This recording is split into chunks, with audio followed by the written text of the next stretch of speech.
At the beginning of the Parshat, Moshe tells us that God presents each of us with a choice between blessing, if you observe the commandments, or curse, if you don't. I want to share with you an interesting story on this topic.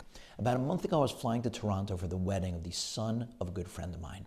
Normally, I like to be one of the first people to board the plane because if you board late, they run out of room in the overhead compartments and you have to gate check your bag. Really annoying. This particular trip, I got there early, went to the airport club, ran into a friend who was also going to the same wedding, then ran into another friend who happens to be my accountant. I was talking to him, had a question about my returns.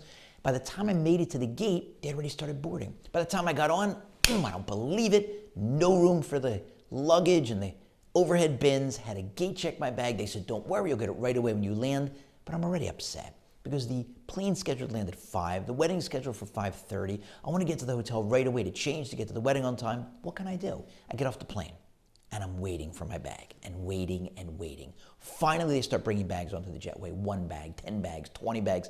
I was the next to last bag, probably around the 25th bag. Everybody had already walked off the plane.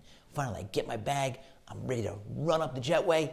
And I hear the stewardess from behind me say, did anyone leave a laptop on the plane? I turn around. She's holding a silver laptop. It's not mine. I start to walk up the jetway. And I remember that my accountant, when he was in the club, had a silver laptop. I go back down and I say to her, where'd you find it? She says, the first row. I said, on the right or the left? She says, the right, because he had been sitting there. I said, give me 1 second. I call him up. I say to him, by any chance, did you forget your laptop on the plane? He says, I don't think so. Let me check. He says, I don't have it. Yes, I must have. I said, don't worry. I got it. I take it. I walk up the jetway. I meet him in the hotel. I give him his laptop back.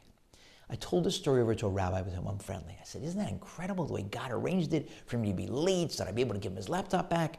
And he says, I think you missed the point of the story. I said, what do you mean? He says, look, we never know exactly why God does anything, but I don't think that story has anything to do with your friend. I said, of course it does. It was his laptop. God had to arrange for him to get it back. He said he never lost it. I said, sure he lost it. I returned it. He said, think about it. The moment you told him it was missing, you had it in your hand. He didn't have one moment of anguish over his lost laptop. I said, so what's the point of the story? He said, maybe it's a story for you. I said, why me? It wasn't my laptop. He said, think about it. What was your mood when you were standing in the jetway waiting for your bag? I said, I was furious because I was late for the wedding. He said, what was your mood when you found the laptop? I said, I was doing the happy dance. You kidding me? Got to do the biblical mitzvah of returning a lost object. He said, right. Maybe God was showing you, you have control. You can choose not to be in a bad mood. Now, it's difficult in times of tragedy or terrible injury, but certainly during the daily trivial indignities that we have to endure, you have control. And you can stop and think or come up with a way that, maybe this is actually a good thing. And if you do that, you're choosing blessing rather than curse. You're choosing to see God's hand in your life rather than to ignore it.